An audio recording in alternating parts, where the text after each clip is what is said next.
आप देख रहे हैं कहानी कुर्सी की में बात करेंगे अब बिहार की, जहां नवरात्र के बाद किसी भी दिन चुनाव की तारीखों का ऐलान हो जाएगा। लेकिन उससे पहले बिहार में चुनावी मुद्दों को लेकर एक अलग सा ट्रेंड दिख रहा है। जो विपक्ष पहले लॉ एंड ऑर्डर और भ्रष्टाचार जैसे मुद्दों को लेकर सरकार को घेर रहा था, अब ये धीरे धीरे महिला वोटर्स की ओर शिफ्ट होता दिख रहा है।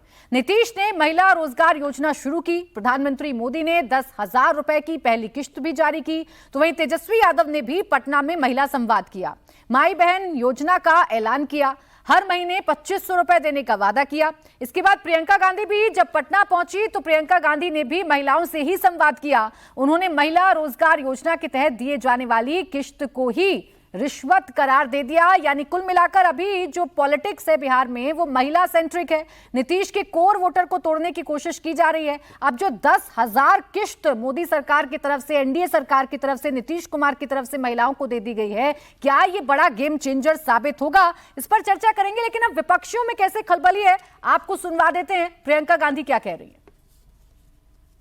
खुद देखना पड़ेगा कि कौन सी पार्टी, कौन सा गठबंधन हमें सम्मान दे रहा है। और सम्मान का मतलब ये नहीं है कि चुनाव के 10 दिन पहले 10,000 रुपए पकड़ा दिए, हमें खरीदने की कोशिश है। ये हमारा सम्मान नहीं है। हमारे गठबंधन ने तय किया है कि जो जरूरतमंद महिलाएं हैं उनको 2500 रुपए हर महीने मिलेगा।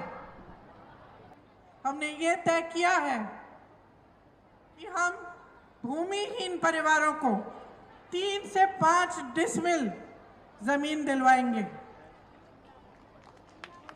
और सुन लीजिए, इस जमीन का मालिकाना हक महिलाओं को दिया जाएगा ताकि जमीन आपके नाम हो, जमीन आपकी हो।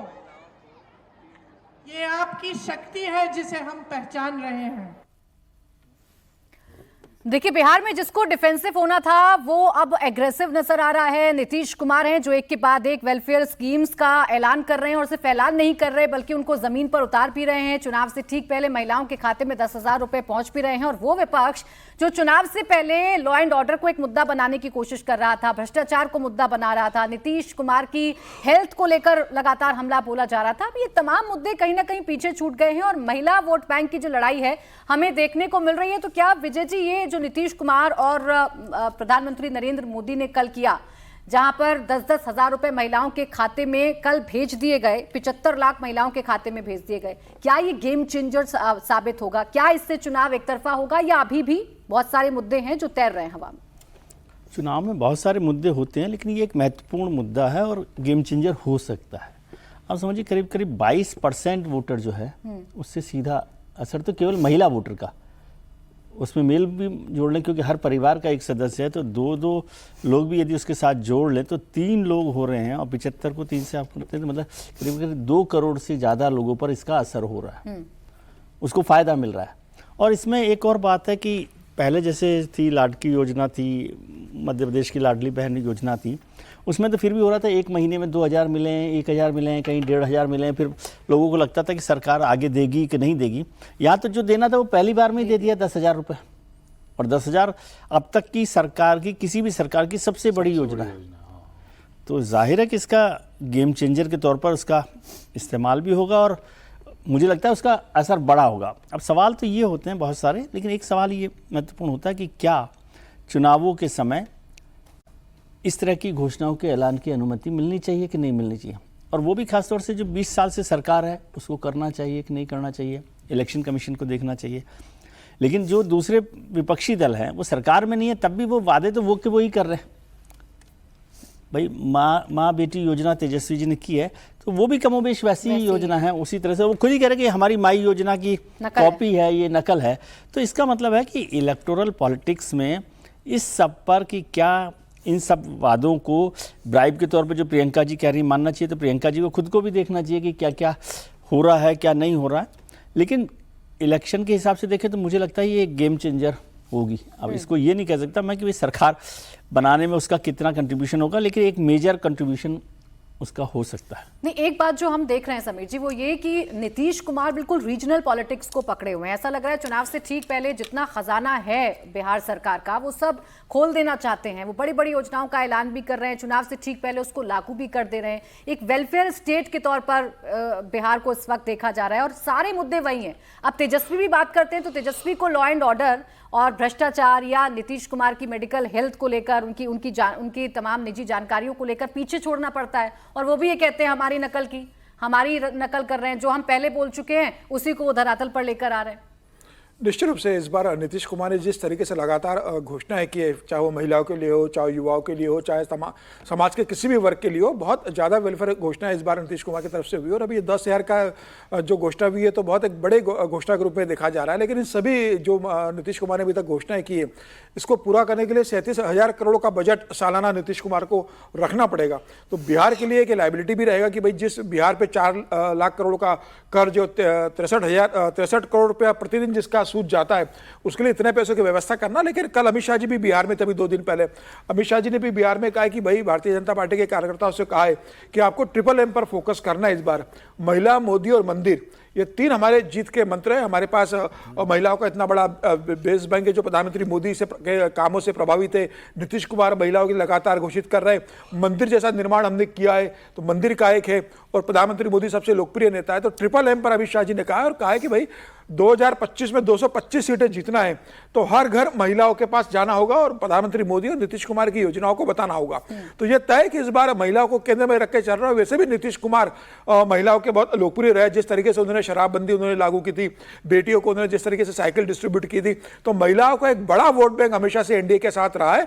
इसे और पुख्ता करना चाहते हैं इस बार भारतीय जनता पार्टी और नीतीश कुमार। और मुझे लग रहा है कि जो घोषणा पहले नीतीश कुमार करने वाले थे उसे कल प्रधानमंत्री मोदी ने दिया है अपनी घोषणा के द्वारा, तो मुझे लग रहा है एक बड़ी घोषणा है और आने वाले दिनों में और घोषणाएं होगी। लेकिन 10 साल की बेटी से लेके 60 साल की महिला तक के लिए हर वर्ग के लिए जो घोषणाएं की है यह एक बड़ी घोषणा मुझे लगता है बिहार के लिए चुनाव में होने वाली है। और इसका सामना महागठबंधन कैसे करेगा ये देखने वाला बात होगा, क्योंकि नीतीश कुमार तो अकाउंट में पैसा ट्रांसफर कर चुके हैं वोटिंग के 40 दिन पहले। अब तेजस्वी तो कह रहे हैं कि भाई सरकार में आएगा तो हम देंगे, प्रशांत किशोर कह रहे हैं कि हम आएंगे तो देंगे। तो देने और डिलीवर करने में अलग बात है। और 10,000 के अलावा जो महिला व्यापार शुरू करेंगी उन्हें 2 लाख रुपए भी दिए जाएंगे। तो ये भी इसके पीछे एक बड़ा गणित है। तो मुझे लग रहा है कि इस योजना का जो घोषणा की है इसका कोई काउंटर विपक्ष के पास फिलहाल मुझे कोई नजर नहीं आ रहा है। सर 75 लाख महिलाओं के से सीधा कांटेक्ट हो गया है अब सरकार का। 75 लाख महिलाओं के खाते में 10-10 हजार रुपए गए हैं। ये एक बड़ी योजना है, इसे गेम चेंजर के तौर पर देखा जा रहा है। अब दूसरी तरफ तेजस्वी यादव हैं। अब तेजस्वी यादव काउंटर करने की कोशिश भी कर रहे हैं, मेहनत भी कर रहे हैं, यात्रा भी कर रहे हैं, लेकिन उनकी मुसीबत अपने ही परिवार ने बढ़ा रखी है। अब लालू राबड़ी फैमिली में जो 2 फाड़ है उसी में जो तेजस्वी यादव हैं वो फंसे हुए हैं। एक के बाद एक बयान जो है वो दिए जा रहे हैं। अब कैसे? सबसे पहले तेज प्रताप यादव जो पार्टी से निकाल दिए गए, अलग अलग बयान उन्होंने दिए, कई बार अपने भाई को ही घेरा, उनके ही विधायक का जो क्षेत्र है वहीं पर पहुंच गए और कहा कि देखिए काम नहीं करते हैं। अब उन्होंने नई पार्टी के गठन का ऐलान कर दिया है। तेज प्रताप यादव ने नई पार्टी का गठन कर दिया है, लेकिन खास बात यह है कि तेज प्रताप यादव की पार्टी के पोस्टर पर लालू और राबड़ी देवी की तस्वीर नहीं है। उधर रोहिणी आचार्य जो नाराज चल रही हैं, रोहिणी जो तेजस्वी के करीबी संजय यादव को कई बार टारगेट कर चुकी हैं, जिसे लेकर पहली बार तेजस्वी ने बड़ी बहन रोहिणी पर बयान दिया। तेजस्वी ने कहा कि वो ऐसा कोई काम नहीं करेंगी जिससे पार्टी को नुकसान हो। तेजस्वी ने कहा कि रोहिणी आचार्य ने कभी टिकट नहीं मांगा, वो हमेशा परिवार के साथ खड़ी हैं। अब क्या कहा तेजस्वी ने अपनी बहन पर, सुनिए। रोहिणी दी हमारी बड़ी बहन है, हमको पाला है, पोसा है, बड़ा किया है। और रोहिणी दी ने जो कुर्बानी दी है, शायद ही आज के दिन में कोई अपने ही परिवार के लोगों को किडनी दे। ऐसी स्थिति में इन्होंने किडनी दी। जो लोग भी हमारे बहनों पे उंगली उठा रहे हैं ये बर्दाश्त के बाहर है, ये ठीक बात नहीं। किसी की भी बहन पर, माँ पर जो है इस तरह का लांछन जो है लगाने की ज़रूरत नहीं है। हम फिर से दोहरा रहे हैं, कभी भी रोहिणी दी की इच्छा अपने स्वार्थ में नहीं रही है, पार्टी को आगे बढ़ाने में रही है और शुरू से ही हमारा साथ दिया है, हमारे साथ रही है और हमको आगे बढ़ाने में जो कर सकती हैं वो उन्होंने किया है। ना टिकट पाना, ना टिकट किसी को दिलवाना, ना कोई पद पाना, ना राज्यसभा, ना लोकसभा, ऐसी कभी भी उनकी इच्छा नहीं थी। तो ये तेजस्वी के सामने बड़ी मुश्किल है। दोनों बड़े भाई बहन की नाराजगी खुलकर, एक बड़े भाई तो अपनी पार्टी बना चुके हैं, लालू राबड़ी की फोटो तक उन्होंने अपनी पार्टी के पोस्टर पर नहीं लगाई है, और अब रोहिणी आचार्य को लेकर तेजस्वी यादव को कहना पड़ रहा है। और इस पर चुटकी अब विपक्ष में जो पार्टियां हैं वो जरूर लेंगी। जेडीयू इस पर तंज कस रही है। जेडीयू का ये कहना है कि जिनसे परिवार नहीं संभल रहा वो बिहार को संभालने का सपना ना देखें। परिवार तो संभल नहीं रहा है। राजद के लोग लगातार पार्टी छोड़ रहे हैं। तेज प्रताप यादव की पार्टी को चुनाव चिन्ह मिल गया। उनकी पार्टी के अनेक लोग तेज प्रताप यादव की तरफ भी झांक रहे हैं। और रोहिणी यादव प्रकरण में जिस तरह से खासी किरकिरी उनके पूरे परिवार की हुई है, कई टुकड़ों में परिवार बढ़ता दिख रहा है। बिहार के चुनावों में इस बार ब्लैक बोर्ड वर्सेस लालटेन वाली जो सियासत है वो आपको देखने को मिलेगी, क्योंकि ब्लैक बोर्ड चुनाव चिन्ह तेज प्रताप यादव को मिल गया है। अब ये कितनी बड़ी मुसीबत तेजस्वी यादव के लिए, हर्षवर्धन जी ये जरूर आप समझाइए, क्योंकि परिवार के दो बड़े लोग, तेज प्रताप वो तो खैर पहले ही अलग हो गए, बयानों को लेकर चर्चा में रहते हैं, अब रोहिणी पर आकर सफाई देनी पड़ रही है, तेजस्वी को बताना पड़ रहा है कि कितनी कुर्बानी मेरी बहन ने दी है। नहीं देखिए, वो तो अच्छे से जानते होंगे क्या क्या चाहिए रोहिणी जी को, इसीलिए वही बोल रहे थे। न टिकट पाना, न दिलवाना, न राज्यसभा, यही तो चाहिए रोहिणी आचार्य को। अगर ये नहीं चाहिए होता तो सिंगापुर से भला कोई क्यों बिहार लौट के आएगा? क्या करने के लिए लौट के आएगा कि अच्छा ठीक है सब कुछ न कुछ करते रहें और रोहिणी जी ऐसे ही सिर्फ एक्स पर सबसे लड़ती रहें, सबके लिए गंदा गंदा लिखती रहें और सबसे उसी तरह से जवाब पाती रहें। राजनीति में ये होता नहीं है। और राजनीति में कहीं भी आपको अगर लगता है कि आपको कुछ मिल सकता है तो कोई छोड़ता है क्या? और अब तो ये कहा जा सकता है ना भाई कि परिवार में अगर बंटवारा होगा तो लड़की को भी उसका हिस्सा मिलना चाहिए कि नहीं मिलना चाहिए, तो वो अपना हिस्सा मांग रही।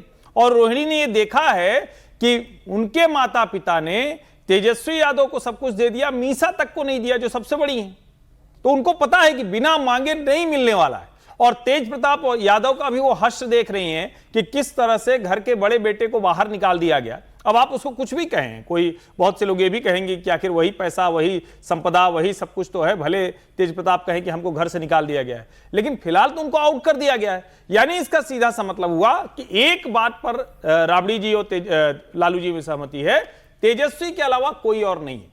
तेजस्वी जो तय करेंगे वही होगा। अभी रोहिणी आचार्य, मीसा भारती और तेज प्रताप को तय करना है कि वो अपने भाई के लिए अपना अपमान वो जज्ब कर जाएंगे, सह जाएंगे, या फिर वो लड़ाई लड़ेंगे और सार्वजनिक तौर पर कोई बड़ा निर्णय लेंगे। ये जो नैरेटिव अभी जेडीयू के नेता बना रहे थे विजय जी कि पहले घर की लड़ाई को तो संभालने बिहार को, अब आप तब संभालिएगा, क्या ये नैरेटिव बिहार में जाएगा? और क्या तेज प्रताप जब चुनाव लड़ेंगे अपने कैंडिडेट्स को उतारेंगे, रोहिणी की नाराजगी, क्या ये कोई डेंट करेगा आरजेडी को? देखिए, एक तो जो बात अभी तक सार्वजनिक नहीं थी वो तेजस्वी जी ने सार्वजनिक कर दी कि रोहिणी जी को क्या क्या चाहिए। वो सारी लिस्ट उन्होंने गिना दी कि भाई किस किस चीज़ पर झगड़ा चल रहा है, राज्यसभा टिकट पर, लोकसभा पर, पार्टी में किसको टिकट दिलवाना है। मतलब उन्होंने ना बोल दिया, लेकिन उन्होंने बताया मैसेज के तौर पे कि भाई ये चीज़ें रोहिणी जी चाहती हैं या इस पर हो रहा है। लेकिन बिहार के चुनाव पर ओवरऑल को ये नैरेटिव चलेगा ऐसा नहीं है, मगर आरजेडी को तो नुकसान कर ही सकता है।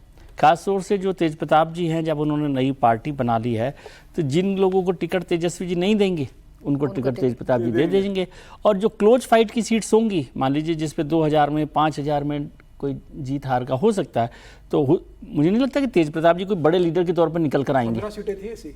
हाँ 15 सीटें थी, 15 सीटें 5000 वाली जो है उसमें कुछ इतनी सीटों पर नुकसान वो कर सकते हैं उनका, और वही शायद नुकसान करते करते फायदा भी कर दे तेज प्रताप जी को भी, ये भी हो सकता है कि उनका फायदा हो जाए। तो उस तरह से वो आरजेडी को नुकसान पहुंचाने का काम कर सकते हैं। और यदि मीसा उनके साथ नहीं खड़ी है, रोहिणी जी उनके साथ नहीं खड़े हैं, तो भले ही वो विरोध नहीं कर रहे हों, आगे सामने नहीं आ रहे हो, लेकिन साथ नहीं है तो उस ताकत को भी तो कमजोरी मानोगे ना आपकी, वो ताकत साथ में नहीं है। तो वो किस तरह से करेगा, लेकिन मुझे नहीं लगता कि उनके परिवार की जो झगड़ा है वो बिहार चुनाव का कोई नैरेटिव सेट करेगा, ऐसा नहीं है। वो जनता दल यू के प्रवक्ता कह रहे वो तो ठीक है, उनकी बात में कोई ऐसा नहीं है कि किसी बात पर वो चर्चा नहीं कर सकते या कह सकते, लेकिन नैरेटिव के तौर पर वो काम आएगा ऐसा नहीं है। अब देखिए, तेजस्वी यादव अपने परिवार में अभी उलझे हुए नजर आ रहे हैं। अब उन्हीं के वोट बैंक को साधने के लिए या उनके वोट बैंक में सेंधमारी करने के लिए इस वक्त सीमांचल की पॉलिटिक्स में जबरदस्त हलचल देखने को मिल रही है। एक तरफ मुख्यमंत्री नीतीश कुमार कटिहार में हैं, जहां उनका रोड शो है और 250 करोड़ की सौगात देंगे, तो वहीं देश के होम मिनिस्टर अररिया के फारबिसगंज में रहेंगे, जहां वो आज बीजेपी कार्यकर्ताओं के साथ मंथन करेंगे, ग्राउंड रिपोर्ट लेंगे, उन्हें जीत का मंत्र देंगे। हैदराबाद वाले भाईजान भी पिछले 4 दिनों से सीमांचल में हैं, न्याय यात्रा निकाल रहे हैं। सीमांचल न्याय यात्रा का आखिरी दिन है। सीमांचल की लड़ाई इसलिए दिलचस्प है कि मुस्लिम बाहुल इलाका है। इस इलाके में 24 सीटें हैं, एनडीए के पास 12 सीटें हैं, जबकि महागठबंधन के पास सिर्फ 7 सीट हैं। ओवैसी की पार्टी ने पिछली बार 5 सीट जीती थी, लेकिन उनके 4 विधायकों ने पतंग छोड़कर हाथ में आरजेडी का लालटेन थाम लिया था। इसके बावजूद ओवैसी साहब आरजेडी से गठबंधन करना चाहते हैं। वो कहते हैं अपमान का घूंट पीकर भी वो गठबंधन करना चाहते हैं, चिट्ठी भी लिख चुके हैं। तो सवाल यह है कि आरजेडी उन्हें अपने महागठबंधन में क्यों नहीं लेना चाहती है? क्या ओवैसी ने कहा, वो भी सुन लीजिए। ये बिहार के जो अपॉलिटिकल कई लोग हैं जो ये गलतफहमी का शिकार थे कि असदुद्दीन ओवैसी अलायंस नहीं चाहता है। पर्सनली मुझ पर एलिगेशन लगाया गया, तो हमने अख्तर भाई से कहा कि ये लोग ऐसा कह रहे हैं तो आप उनसे ही लिखवा लीजिए, क्या लिख कर देना। तो बोले कि आप लेटर लिख दीजिए। तो ठीक है, लिखते हैं लालू जी को। फिर उसके बाद लेटर लिख दिए। फिर बाद में उनके फर्जन ने कहा कि हमको नहीं मिला। हमको ताज्जुब हुआ क्योंकि पार्टी के फाउंडर वो हैं। उन्होंने कहा ठीक है, उनको भी लिख दीजिए। तो लिख दिया। तो ये तो मैसेज जा चुका है कि जो हम पे इल्जाम लगाते थे कि हम अलायंस नहीं चाहते या बातचीत नहीं करते, तो हमने कर दिया है। अब इनके ऊपर है मुनस्सिर, वो अपनी पार्टी का फैसला वो लेंगे, हम अपनी पार्टी का फैसला हम लेंगे। तो महिला वोटर्स के साथ साथ मुस्लिम वोट बैंक को साधने की ये कोशिश इस वक्त समीर जी हमें सीमांचल में देख रही हो। वैसे दो अपनी सीटों पर कैंडिडेट्स का ऐलान भी कर चुके हैं। एक तो ढाका और एक पूर्णिया की 22 सीट है, जहां कैंडिडेट्स का ऐलान ओवैसी की तरफ से कर दिया गया है। नीतीश भी अब अपने जो मुस्लिम वोट बैंक है उसको साधने के लिए आज सीमांचल का ही दौरा कर रहे हैं। और जानकारी तो ऐसी भी है कि जब घुसपैठियों का मुद्दा उठाया जाता है तो बहुत ज्यादा सहज जेडीयू नजर नहीं आती है इस मुद्दे पर। निश्चित रूप से देखिए, नीतीश कुमार की जो राजनीति लंबे समय से रही है, जिस तरीके सेकुलर की वो राजनीति करते रहे, मुस्लिम तबका को अपने साथ जोड़ कर रखा था, लेकिन जिस तरीके से वो भारतीय जनता पार्टी के साथ गठबंधन में चले गए आरजेडी को छोड़कर, और अब जिस तरीके से भारतीय जनता पार्टी के साथ उनकी राजनीति पड़ी है, वक्फ बिल पर जिस तरीके से जेडीयू ने विरोध समर्थन किया था बिल का, तो मुझे लगता है कि अब बहुत बड़ा मुस्लिम वोट बैंक नीतीश कुमार के साथ नहीं है। लेकिन नीतीश कुमार बताना चाहते हैं कि भाई मुसलमानों के लिए जितना 2005 के बाद मैंने मुख्यमंत्री के रूप में किया, उतना न लालू प्रसाद यादव ने किया, न राबड़ी देवी ने मुख्यमंत्री रहते हुए किया। तो ये बताना चाहते हैं कि भाई सरकार ने सबका काम किया और मुस्लिम समाज के लिए भी काम किया, तो वो उनको जोड़ना चाहते हैं। लेकिन सीमांचल का जो मुस्लिम एरिया, बेसिकली वहां पर आरजेडी का एक प्रभुत्व का रोल रहा है। लेकिन जिस तरीके से 2020 के चुनाव में तो ओवैसी ने 5 सीटें जीती थी, तो ओवैसी को लग रहा है कि भाई अब मेरी 5 सीटों में से 4 विधायक तो चोरी कर ले गए थे, कहीं ऐसा ना हो कि मैं फिर मेहनत से 3-4 सीटें जीतूं और फिर वो आरजेडी में चले जाए। तो वो चाहते कि गठबंधन में आऊंगा तो कम से कम मेरे विधायक सुरक्षित रहेंगे। लेकिन तेजस्वी यादव ये बताना चाहते कि भाई मुसलमानों का हक तो हमारा है बिहार के अंदर, और ये कहना चाहते होंगे कि भाई जब हम हैदराबाद में चुनाव नहीं लड़ते तो आप क्यों यहाँ आकर मुसलमान का वोट बैंक लेना चाहते हो। लेकिन महागठबंधन की एक समस्या भी है, अगर ओवैसी को अभी गठबंधन में ले लेंगे तो विधानसभा में आप 5 सीट दे देंगे या 6 सीट दे देंगे। 6 मांग रहे हैं वो, 6 मांग रहे हैं, आपने 6 सीटें दे दी या 5 सीट देकर उनको तैयार कर लिया। 4 साल बाद लोकसभा चुनाव आएगा, फिर वो कहेंगे भाई मुझे 2 लोकसभा की सीट सीमांचल की दे दो या 1 लोकसभा की सीट दे दो, मैं आपके साथ गठबंधन में हूं। तो क्या यह स्वीकार होगा? वो तेजस्वी तो कहते हैं ना कि भाई एमवा समीकरण तो हमारा है, मुसलमान और यादव वोट बैंक हमारा, उसमें हम किसी को और क्यों दावा करने दें? शामिल करके एक बड़ा मुस्लिम नेता क्यों बना लें? वो क्यों वो कहते हैं कि भाई मुस्लिम जो वोट बैंक है उसका जो ठीकरा या उसका जो ठेका है वो ओवैसी के पास ही है। तो ये तमाम बातें बिहार में इस वक्त हलचल के तौर पर देखने को मिल रही है। चुनावी राज्य है, एक के बाद एक रणनीति बदल रही है, सियासी गेम बदल रहा है, कौन किस पर भारी है यही बताने की कोशिश की जा रही है।